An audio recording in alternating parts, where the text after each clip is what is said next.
My name is Eric, and I go to school in Los Angeles. And then next year, I will be attending Northwestern University for the fall of 2024 to graduate in the fall of 2024.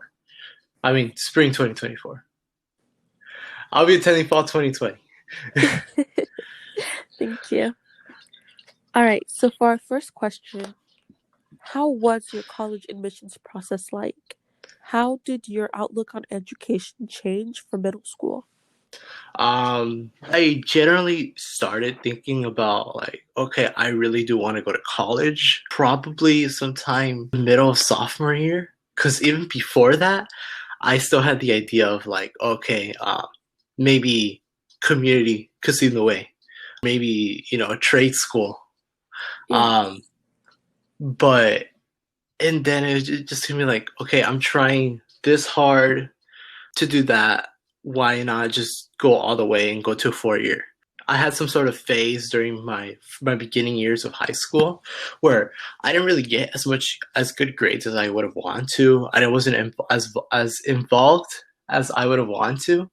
My outlook changed a lot on the whole education part.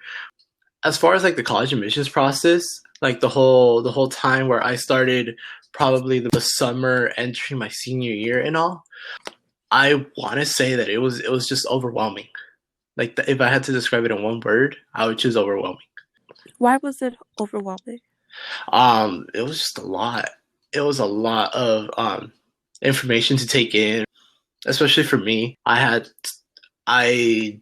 three things to take care of. I had to take care of college essays, Yeah. testing, so SAT, ACT, subject test, all that, and keep up my grades in my class and my extracurriculars. And it got to the point where I could do these three things okay, just average, or I do two things really well and I skip out on one. Yeah. And that's what I eventually did. So I tried to write as best college essays as I could.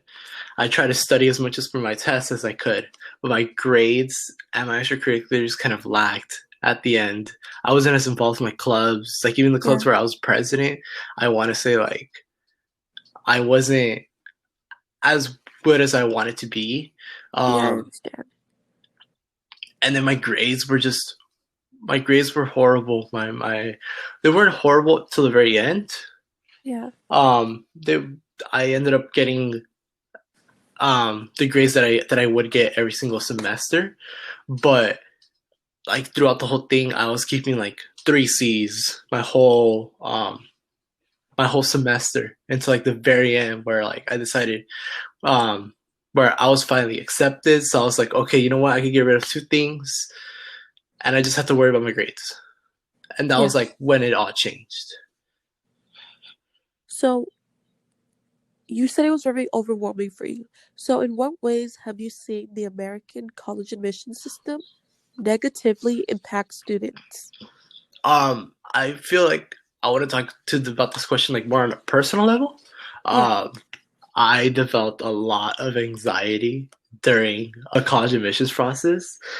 Like it would come to the points where I would be like, okay, I get home, I do whatever I have to do, and then immediately, okay, I'm gonna write an essay, and then like I start writing it, and it's just like I start getting in my mind like, oh, why are you doing this? Like you can't even write, and it's just it becomes overwhelming. To the point where I can't even write at all.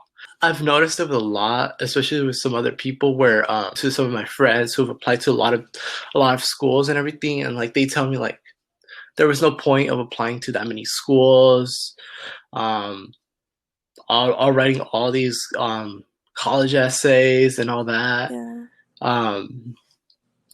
So overall, I feel like a big thing is having your mindset beforehand. Because if you don't have your mindset beforehand, then you're not going to be ready for that.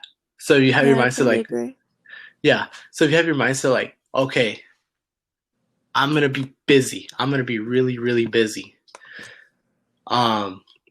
Then I feel like you could handle it. But if you don't have your mindset set to like, okay, because before that, my mindset wasn't around there. I was like, okay, I'm gonna write a lot of essays, but I'll be fine.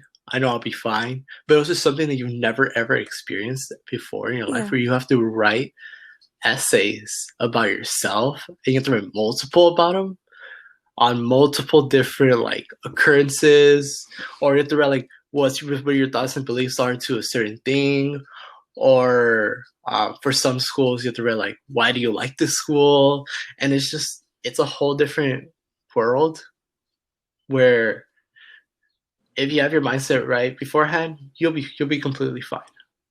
But that's the hard part because a lot of people, the majority of the people, do not have that same mindset. Yeah. So you've seen the way that it impacts others negatively, but has it impacted you or anybody you know positively? Positively, I want to take it more of like if I were to compare it between the American system, between like a British system, Yeah. and I want to say like definitely, definitely. I know like their system takes more into account test scores and grades and their marks, what they call them. And then over here they take more of a like a holistic approach where they're gonna look at you as a person, not as numbers. So in that form, I want to be positively because, as I said, like my grades weren't great, and Yeah. partly that was because of my first 2 years of high school where I wasn't getting as good grades as I would have wanted to. I didn't struggle in the classroom, but it was just wrong friends. I wouldn't be paying attention as much, and it wasn't until like I changed. So I feel having this system where it looks you as a person more than just numbers, um, it changes the whole thing. So to be involved, and I have my commitments as well, like for my with my family and everything. So I feel like that was a big thing why I was accepted to like my dream school. In the form of positively, I feel like having the school look at you holistically is one of the best things that brings out this college system. Yeah, I definitely agree. Even though we still kind of see an emphasis on grades, it's definitely not as great as I've seen in some other college admissions processes. Yeah, definitely. And especially like with some of these schools going test optional and all Oh that. yeah, If your test isn't that great, there's so much other like colleges that are doing that. Like Bowdoin, U Chicago, all these other exactly. colleges and universities are doing that. Yeah. All right. So what factors does economic standing play in the college admission system? Would you say that lower class individuals are discriminated or disadvantaged in the process? Um, like as far as how much money you got or how much resources you got, I Yeah. feel like that plays a large role. But overall, I feel like you could find those resources to the point where you won't feel like a gap in a way. You could find the ability of finding such resources, especially nowadays where there's a bunch of nonprofits that are willing to help you out. Uh, I know, like I was involved with like not only was I involved in my summer program, but I was involved in, like um, two other nonprofits that basically just pair you up with the tutor. Um, Okay. Pair you up with the tutor, and you could like talk to them, discuss them, like any problems you have with the college admissions process, discuss any essays or such. So, as far as the resources, it's gonna be you're gonna have a tougher time finding resources, of course, but overall, I would say it's gonna be tougher to find, say, someone's a higher class individual, but you should be able to do fine if you put in more work, per se. Yeah. So do you also see it as a possible advantage? To be higher class or be lower class? Lower class. Lower class. Advantage, in a way.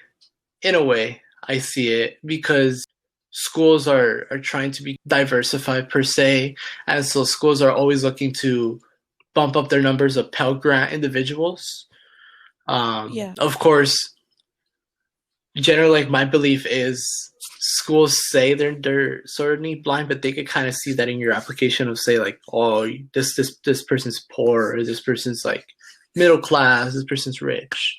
They could kind of see it in your essays, they see it in your whole application, like where you live and all that. Of course, they're not going to see direct numbers, but they could pretty much make an assumption. They may give you a slight edge, especially a big thing is first gen. Like that's such a Yeah. hook with college. If they see that you're first gen, like overall, like these schools tend to care about their numbers a lot because it makes them seem more higher in the ranks of different ranking systems, Yeah. and with higher ranks meaning more applications that they get. If they have like a higher first gen, then they'll like be going higher in ranking. So overall, I feel like you can see it as an advantage as far as your hooks going into it. All right. For the next question, why would somebody choose a safety or a state school over a top tier school? This is a good question. It generally depends on your major. If you plan on doing grad school or becoming a doctor, maybe becoming a lawyer, certain grad schools, becoming a doctor, becoming a lawyer, then I can see a definite upside to a safety or state school. You may not have as much resources, but let's say you become a doctor, you're trying to become a doctor, you would save. It depends on the person, but you would most likely save money going to a safety or state school, especially if you're seen like as one of the top candidates there. They're probably going to give you like a full tuition scholarship, maybe even more. And with this, not only going to be cheaper than like a top tier school, but plus with becoming a doctor, your undergrad is not valued at all. So you may make connections at your undergrad, which could help you. But remember, like you still have 8 more years of schooling to go. So I would say if you're a doctor, then choosing the safety school route, because applying to these top schools for med school, they're just gonna look at your test scores that you get, and they're gonna look at your GPA. Like that's the majority they're gonna look at. Just going to say that I definitely know like a lot of my friends and my peers who are pursuing grad school for pre-law and pre-med, and they definitely have this perspective as well, trying to save money now in undergrad before going to medical school, or trying to focus on their GPA since medical schools don't really care what major you do. So Mm-hmm. definitely I've seen that within my friends who are interested in that. Yes, exactly. And then I would feel like it would be better to go to a top tier school if you're either majoring in something along the lines of like business or finance, because that's where name recognition counts a lot. Engineering is also a big thing. And name recognition is not really as valued as say like finance, but it's still important because you make much more connections, say at a top tier institution, because there's a stronger alumni network there than say a state school. I definitely agree. So it's our last question. What is the most important thing to keep in mind during the college admissions process and after in college? I believe like a strong idea to push forth is to note that you are going to be the busiest of your life. Like unless like you've gone through something like this, which is very, very rare, you're gonna be super, super busy. And I didn't really know that going into it, and I struggled. I struggled a lot. Even though I only had to write about like 6 college essays because I was accepted early, I still felt pressured because I had to write these essays like over and over and over and over again. Overall, you need to train your mind per se. So you could either start really early, say start in the summer, get a bunch of essays done that are along the lines of some of the colleges that you're looking for to applying to, or you could start changing your whole mindset on the whole thing where say, okay, I'm gonna be doing this because I know during these times I'm gonna be the busiest that I've ever been. On top of that, I would say don't fall into the whole I'm not good enough approach. I fell into it a lot. Look at test scores, I would look at GPA, and then I would be like, oh, like, do I really think they're gonna accept me? Like, look at their average. I fall like way below even like their 25th percentile. I was like, what's the point? I still ended up applying the whole thing. Lastly, I want to say like one of the biggest advice I got was from one of my college counselors at my school. She basically told me like the reason why like my school isn't as far as a big thing goes with essays, and people are relying on writing essays last minute, which is a really horrible idea to do. I've done that and I've had horrible experiences with a bunch of typos left in it, my thoughts not being developed as much. Time is valuable during this whole thing. You don't need to be stressing out last minute. All right. So thank you so much, Eric. Thank you for telling me more about your story with the process. And thank you for reminding me and hopefully all the listeners about having a positive mindset throughout this process. So thank you so much again for being here.